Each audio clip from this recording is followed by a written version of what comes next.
19 juin 2014. Le moment est historique. La veille, Juan Carlos, celui qui avait réussi à mettre l'Espagne sur le chemin de la démocratie, a signé l'acte d'abdication.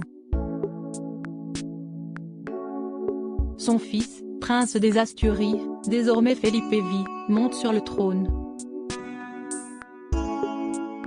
La cérémonie est sobre, solennelle, sans messe de couronnement, ni représentant des diverses cours européennes.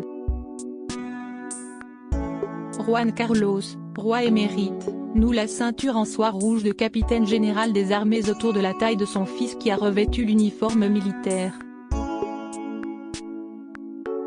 Le roi déchu quitte son trône et laisse la place à son héritier. Dans son premier discours, Felipe V annonce sa volonté de restaurer une monarchie intègre et transparente. Nous voulons une Espagne en laquelle tous les citoyens retrouvent la confiance dans leurs institutions. Derrière les accolades et les sourires de façade, Felipe V lance une pique à peine voilée à son père, Juan Carlos, tombé en disgrâce après de nombreux scandales. Felipe V est devenu roi dans un contexte inédit, l'abdication de son père, signe que la monarchie vivait une rupture sans précédent de son histoire démocratique, explique Sabrina Grillo, spécialiste de la monarchie espagnole. Il accède au trône dans un contexte tendu en 2014. Une Espagne fatiguée après plusieurs années d'austérité des suites de la crise économique de 2008. L'élan républicain et le mouvement des indignés avaient questionné avec force la légitimité de l'institution monarchique, et la corruption qui visait directement la famille royale et qui rythmait trop souvent l'actualité en Espagne. La crise est aussi bien économique que morale. La couronne espagnole a été ébranlée par de nombreux scandales, comme le divorce de l'infante Elena ou encore l'affaire de détournement de fonds qui a touché le mari de l'infante Cristina.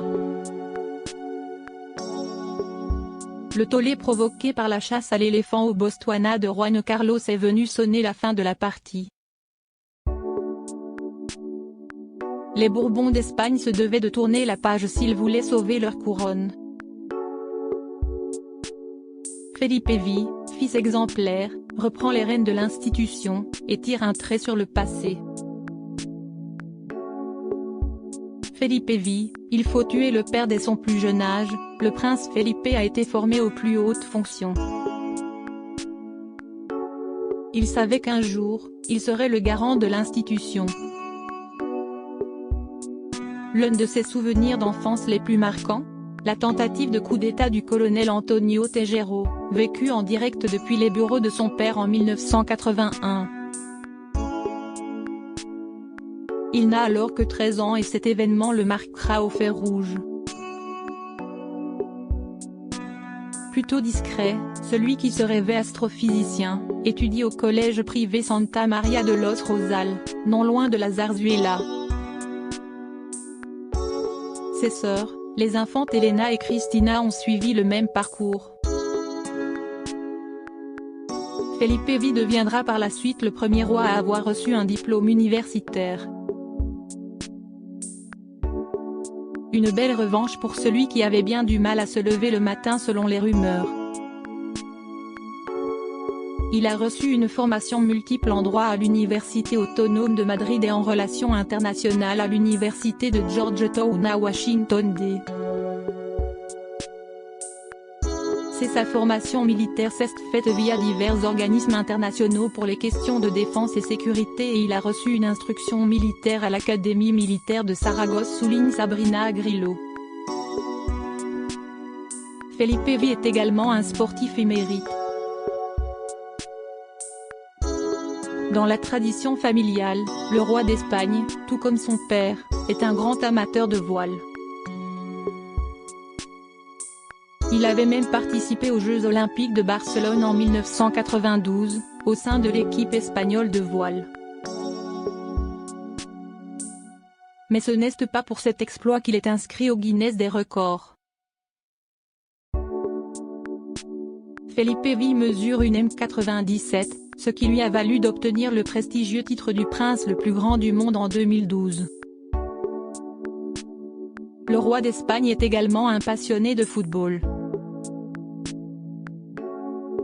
celui qui n'a jamais fait mystère de sa préférence pour l'Atlético de Madrid assiste régulièrement aux matchs. Mais hormis le sport et une passion commune pour les belles montres qu'il collectionne et qu'il porte tout comme son paternel au poignet droit, la comparaison entre le père et le fils semble s'arrêter là. Il est assez mystérieux. On ne sait pas ce qu'il aime. On ne sait pas qui il est vraiment. Il est très fermé en public. Contrairement à son père, Juan Carlos, qui s'affichait au restaurant, qui aimait la bonne bouffe, la corrida et sortir avec ses copains. Il avait un côté fêtard, très bon vivant. Felipe Vi on l'a vu une fois tout au plus dans un bar avec quelques amis du lycée. Au quotidien, le roi reste entre les murs du palais de la Zarzuela. Il a une vie enfermée au palais, avoue Laurence Debray, auteur du livre Mon roi déchu paru aux éditions Stock. Lui et son père sont deux personnalités différentes, ajoute Sabrina Grillo. Felipe Vi est plus introverti et a permis de donner une image plus moderne. Il est posé, sérieux, travailleur. Il a agi pour faire en sorte notamment qu'il y ait une plus grande austérité à la maison royale. Une des mesures choc a été l'annonce publique de rupture avec son père au début du confinement pendant la pandémie de Covid, en mars 2020 et le renoncement à son héritage. En août 2020, Juan Carlos quitte l'Espagne par la petite porte, direction Abu Dhabi, avec pour objectif de ne plus faire d'ombre à son fils. Les maîtresses et les comptes offshore ont eu raison de lui. Mais s'il pensait son exil de courte durée, Felipe Vi lui a clairement fait comprendre qu'il n'était plus le bienvenu. Il se fait discret au point de se faire oublier. Felipe Vi veut avant tout éviter les scandales. Il se souvient encore des nombreuses critiques dans la presse quand il a voulu imposer à tous l'élu de son cœur, une certaine Letizia Ortiz, journaliste espagnole, roturière et divorcée. Il a tenu bon face au mépris et a épousé celle qui faisait battre son cœur en 2004.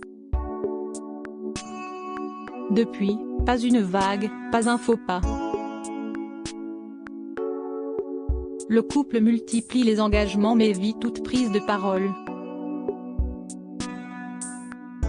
Pas d'interview, et donc pas de déclaration qui pourrait être déformée et nuire à la couronne.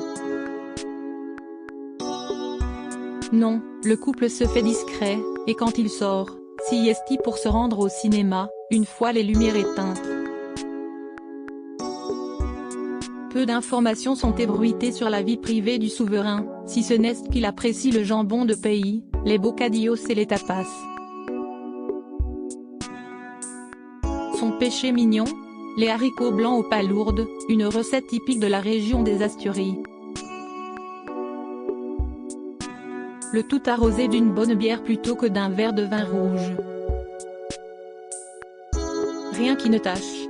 Pas de prise de position non plus sur les sujets qui fâchent. Felipe Vi n'est ni un fan de chasse, ni un amateur de corrida. Ainsi, il est sûr de ne froisser personne.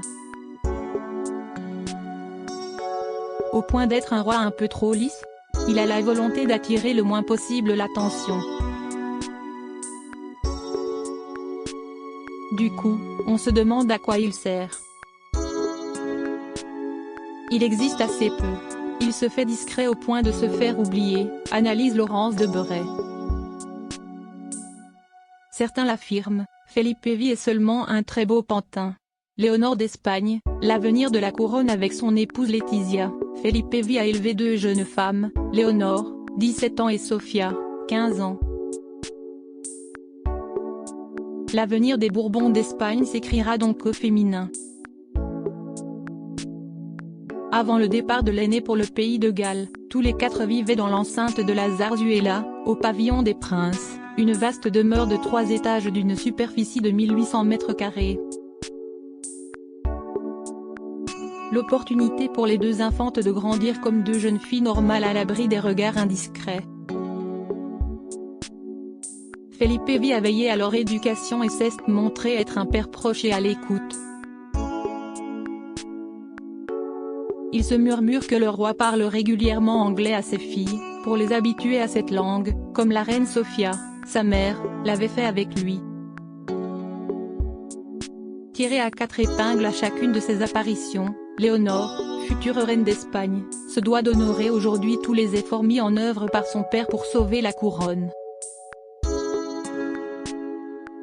Comme lui, ses moindres faits et gestes sont scrutés à la loupe. Gare à la fausse note. L'avenir de la monarchie espagnole en dépend. Crédit photo, Gutre.